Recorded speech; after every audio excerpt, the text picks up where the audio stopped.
Ayan mga ka-rails, yung nakaantabay na pambatak pag sila umaahon. At yan ang inaalalayan yan, oh. Yan. Yung malaking truck na yan na may kargang malaking equipment.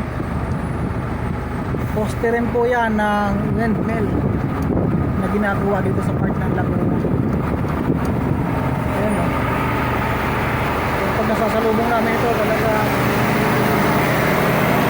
ang haba po talaga, oh. Ayan, oh. Bali ang habat ang laki, oh. Ito yung pinakamahabang parte ng poste ng windmill eh. Ito siguro yung pinakailalim, pero hindi ako sigurado. Ang haba talaga nila. Yan, no, napaprofit talaga kami pag sila dumadaan. Gawa ng ang laki sa kapabuong karsada. Yan sila, oh. Dami nila magkakasama. Itong mga ibang ito, itong mga nakasunod na truck na hindi rin makaahon dahil sa dahil pa. Yan, madami nila, sunod-sunod, oh. At yung mga truck na yan, mga ano yan, mga truck ng windmill yan. Ayan, oh. Kaya sila nagkakasalubong ng mga yan, salubong namin ng mga yan, talagang kami nakatambay muna. Dahil sa lalaki ng mga truck na yan, sa halos ang karsada.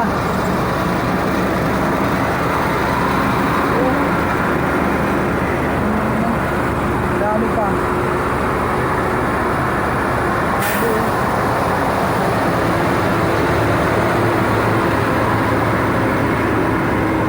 Abala din talaga sa amin yan. Kaya laagaran talaga. Kaya mo rin nawain yan. Negosyo yan eh. Basta sa pagkaunlad ng bansa mga ka-rails, go tayo.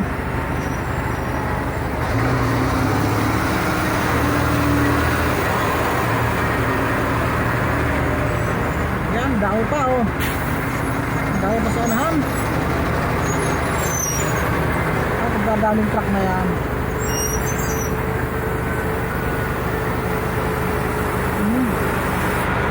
Grabe naman dami ng truck na yan eh. Ang taklarak. Yan yung mga contractor ng windmill.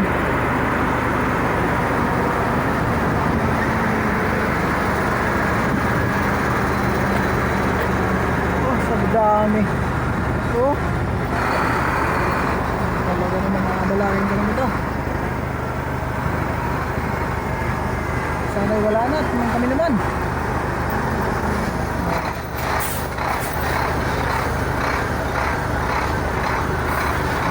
Palalaki ng mga truck na yan.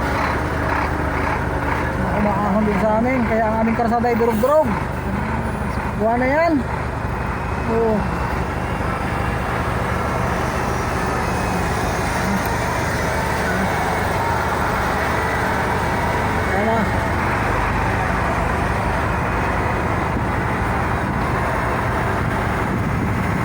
Last na yan. Tayo naman.